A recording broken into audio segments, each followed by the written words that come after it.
Friends, today we're jumping back into Paul's first letter to the city of Corinth. If you remember from last week, Paul is writing these letters on his third missionary journey while he's staying in the city of Ephesus. The book of Acts tells us that Paul stayed in Ephesus for 3 years during this journey. He was an immense part of the Ephesian church. Ephesus is on the Aegean Sea, this western coast of modern Turkey, and it looks out over the Aegean right across to Corinth, which Corinth is on the Greece side. You can't see it, but there's almost this connection here where you could stand on the sea and look to his friends in Corinth. And Paul writes to them, if you remember, because the church in Corinth is divided.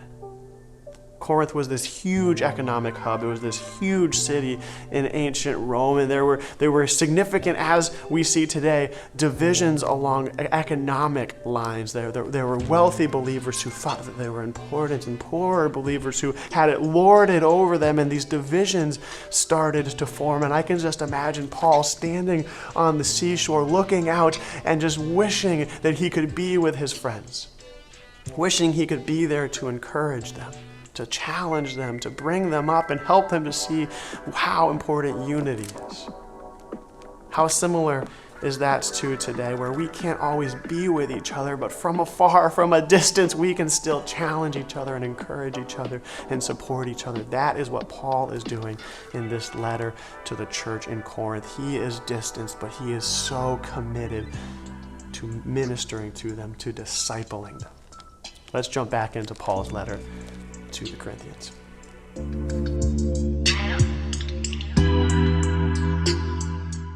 As we live a life of faith, we are naturally going to ask a lot of questions. And these questions are good.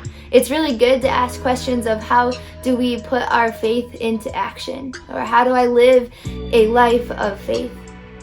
And especially as we consider how do we share the good news of Jesus with those around us, how do we bring people in? It's really good to consider your actions and your decisions. Now, I remember when I was in middle school, I found myself asking a lot of questions that sounded like, is this okay? Is this not okay?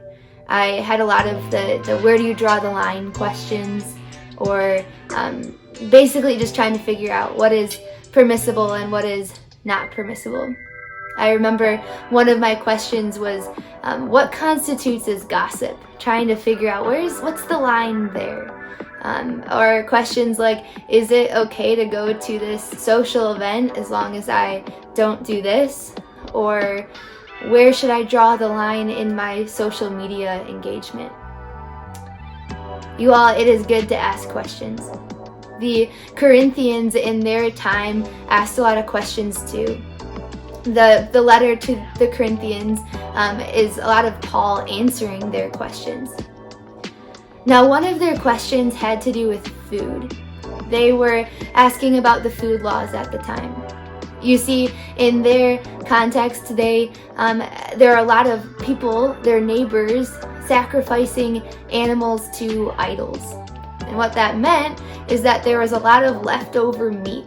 And so the Jesus followers at the time asked, is it okay for us to eat this meat?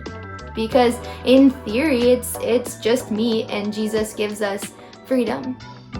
But on the other hand, to some people, eating the meat that was sacrificed to idols meant a worship of that idol. And so the Jesus followers in Corinth write to Paul asking what is permissible? Where's the line? Are we allowed to eat the meat? And while Paul answers their questions very thoroughly, he also helps them look at the bigger picture. His response is basically, how can you best love and encourage those around you? He responds pretty directly. He says, so if what I eat causes another believer to sin, I will never eat meat again as long as I live. For I do not want to cause another believer to stumble. Let me read that again. This is chapter 8, verse 13. He says, so if what I eat causes another believer to sin, I will never eat meat again as long as I live. For I do not want to cause another believer to stumble.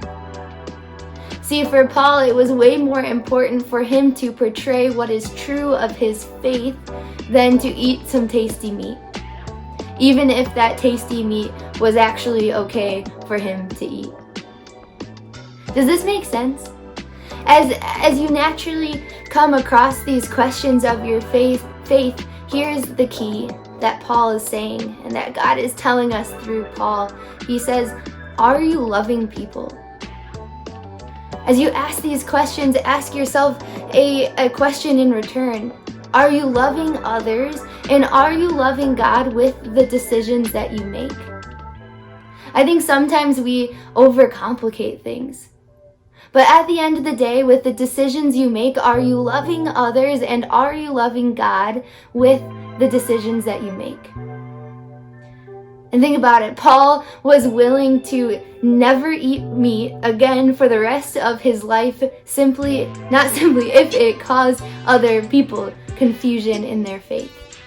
For the rest of his life, he wouldn't eat meat if it were to cause people confusion in his faith. This is the standard of love that we are called to have for people. Like Paul, let's live with this same sort of passion and purpose. In everything you do, ask yourself, are you loving others, and are you loving God? Later on, Paul urges them, saying, let love be your highest goal.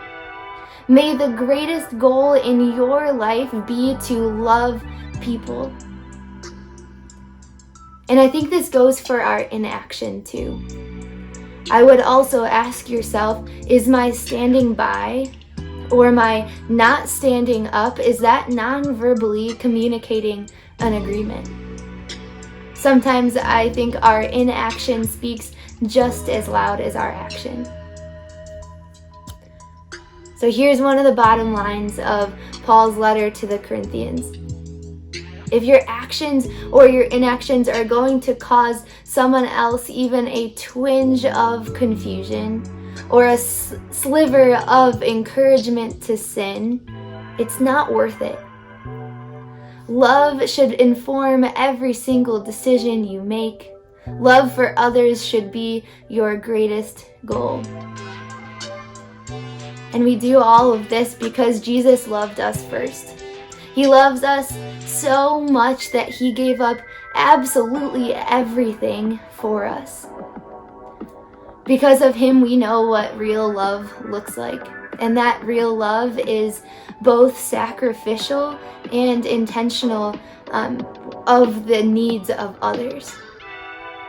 So guys, as you continue to wrestle with questions in your faith, as you naturally come across these questions, I encourage you that just like Jesus, in everything you do, may love be your goal.